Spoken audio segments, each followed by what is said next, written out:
Slovenska je pán Branislav Škripek. Thank you very much.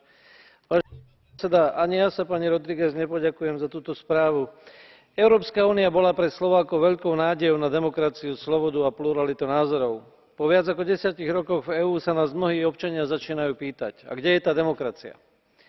Vidíme opakované snahy o prekračovanie kompetencií európskych inštitúcií a nerešpektovanie princípu subsidiarity.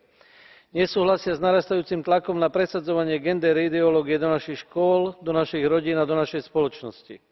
Milióny ľudí naprieč Európou však hovoria jasné nie. Vo Francúzsku, v Taliansku, v Chorvátsku, na Slovensku aj v ďalších krajinách Európskej únie.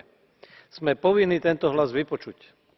Vyzývam predkladateľov správ i predstaviteľov ďalších inštitúcií EÚ, aby si ctili pravidlá a zásady vyplývajúce zo základných zmlúv Európskej únie. Správa Rodrigues, podobne ako správa Ferrara, Noichl a ďalšie, sú len ukážkou toho, ako sa tieto zásady neustále porušujú. Dôrazne žiadam, aby sme rešpektovali členské štáty v ich zvrchovanosti. Ďakujem.